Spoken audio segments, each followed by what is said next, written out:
Surviving the Applewhites, Chapter 12.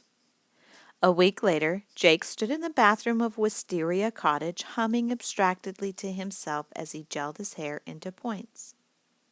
He frowned into the mirror. He'd taken on this look so long ago that he could hardly remember himself any other way. But the truth was, he was getting tired of doing this every day. It was one thing to go to so much trouble when people took notice, when it got him something he wanted. But here, it didn't get him anything at all. Nobody cared. The only Applewhite who even noticed his hair anymore was Destiny, and that had gotten to be a major pain. The day with the wheat paste, Destiny had absolutely insisted on letting his hair dry that way, though Jake and Edie had kept him from painting it. Jake understood now why wheat paste was used to do paper mache. When it dried, it was like a rock. Sybil Jamieson had refused to take any motherly responsibility for the situation at all. "You're the one who gave him the idea in the first place," she told Jake. "You wash the stuff out." Jake had never handled a screaming, flailing 4-year-old before. It had taken an hour and a half of head soaking and hysteria to get all the wheat paste out, and by that time Jake had been as wet and exhausted as Destiny. That had been only the beginning. The next day, Destiny had painted his hair with green finger paint. The day after that, he'd used colored markers to give it rainbow stripes. Luckily, they were watercolor ones.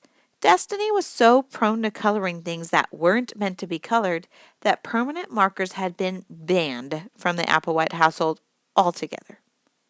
Nobody minded the boys spending the day with vividly colored hair, but Sybil insisted the color be washed out before bed.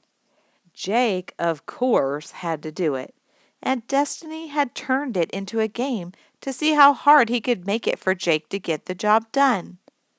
Very hard. The kid was incorrigible. What the Applewhites ought to do, Jake thought, was shave Destiny's head. Jake stared at his own hair. It was getting too long for this. Besides, the dark brown roots were showing now in a way that was starting to look scruffy instead of intentional. Then there was the problem of his clothes. It was hot out, sunny and hot and humid. Black clothes made it seem even hotter, and black clothes were the only clothes he owned. He wore the spiked collar only twice.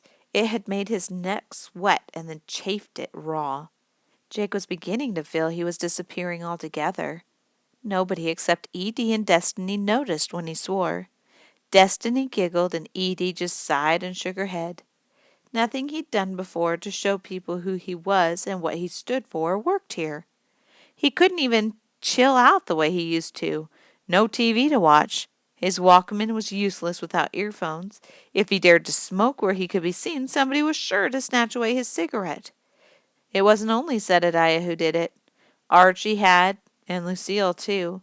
Archie only snatched and stomped, but Lucille had delivered a 10-minute lecture, not on the dangers of cigarette smoking, which he'd heard about a zillion times before, but on the desecration of tobacco, which she said was sacred to American Indian spirituality. By the end of the lecture, she worked herself into tears about wanton destruction of native culture in Americas.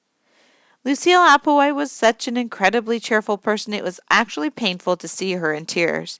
It wasn't the sort of feeling Jake was used to.